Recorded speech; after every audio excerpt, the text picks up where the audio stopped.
एक बार शरद ऋतु की एक ठंडी शाम पर ग्रामीण इलाकों के एकांत दिल में फुसफुसाते पेड़ों और अंतहीन खेतों के समुद्र के बीच बसे एक छोटा उजाड़ घर था। होलो हेवन वे इसे कहते थे, एक ऐसी जगह जो समय की फुसफुसाहट को पकड़ती थी। इसका इतिहास उन दीवारों में अंकित था जो प्राचीन रहस्यों से ढकी हुई थीं। उस भयानक घर के अंदर डैनियल नाम का एक अकेला लड़का रहता था।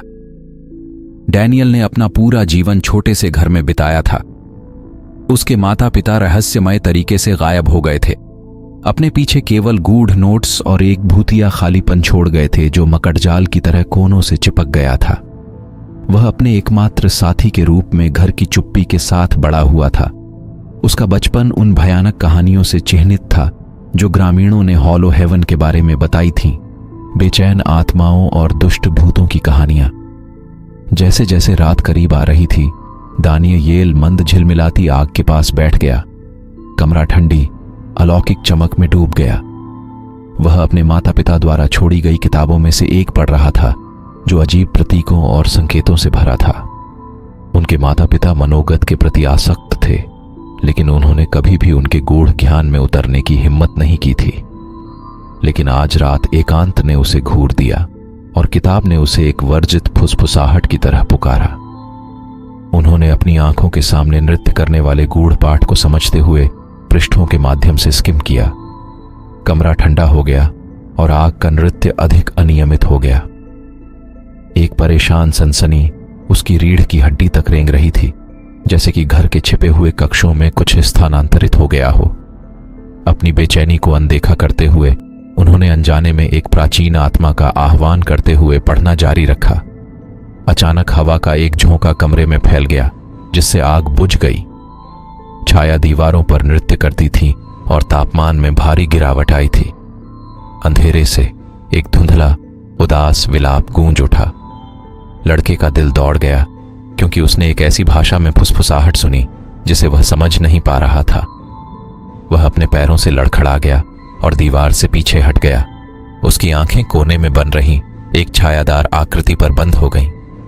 वर्णक्रमीय आकार अधिक विशिष्ट हो गया। इसकी खोखली आंखें डैनियल पर केंद्रित थीं। कांपते हाथों के साथ वह पुस्तक के लिए पहुंच गया।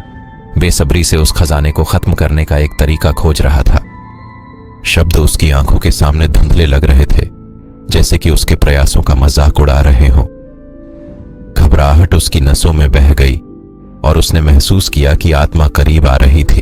एक अंतिम हताश विनती में उसने उन शब्दों को कहा जो उसे ठोकर लगी थी। खोए हुए के नाम से मैं तुम्हें छोड़ने का आदेश देता हूं। घर में भूकंप आया और वर्णक्रमीय आकृति दर्द में डूब गई। एक शानदार अंधा प्रकाश कमरे को घेर लिया और इकाई फैल गई, जिससे लड़का अंधेरे में कांप रहा था। इसके बाद जो भयानक शांति थी वह गहरी थी और कमरा पूरी तरह से अस्पष्टता में डूब गया था। दानियल इस बात को लेकर अनिश्चित था कि उसने आत्मा को भगा दिया है या केवल उसे और क्रोधित कर दिया है। अपनी हिम्मत जुटाते हुए उन्होंने एक लालटेन के लिए गलती की और उसे जला दिया। कमजोर रोशनी ने एक बदले हुए कमरे का खुलासा किया। पुस्तक के प्रतीक गायब हो गए थे, खाली पृष्ठों के अलावा कुछ भी नहीं छोड़ गए थे। भयभीत लेकिन दृढ़ डैनियल ने हॉलो हेवन की पहेली का सामना करने का फैसला किया। छोटा सा घर हमेशा रहस्यों की भूल भुलैया रहा था और यह उन्हें पता लगाने का समय था। उनकी यात्रा ने उन्हें छिपे हुए दरवाजों, संकीर्ण गलियारों और भूले हुए कमरों के माध्यम से नेतृत्व किया। प्रत्येक ने घर के गूढ़ इतिहास की एक और परत का खुलासा किया। जैसे ही वह घर की गहराई में उतरा, उसने अलौकिक के साथ अपने परिवार के जुनून के लंबे समय से भूले हुए अवशेषों और रहस्यों को उजागर किया। उनके पूर्वजों की आत्माएं उनका मार्गदर्शन करती थीं, भूली हुई बातों को फुसफुसाती थीं और छिपी हुई सच्चाइयों को प्रकट करती थीं। अंत में वह घर के दिल में पहुंच गया, एक कक्ष जो पीढ़ियों से छिपा हुआ था। वहां उन्होंने एक पोर्टल की खोज की, दूसरी तरफ एक प्रवेश द्वार जिसे उनके माता पिता ने उपयोग करने की कोशिश की थी। आत्माएं बेचैन और क्रोधित उनके प्रयोगों से जागृत हो गई थी, जिससे उनके माता पिता रहस्यमय गायब हो गए थे। पोर्टल के ज्ञान और अपने पूर्वजों के ज्ञान के साथ डैनियल आत्माओं को खुश करने और हॉलो हेवन में संतुलन बहाल करने में कामयाब रहे। घर जो कभी भय का स्थान था, शांति और समझ के अभयारण्य में बदल गया।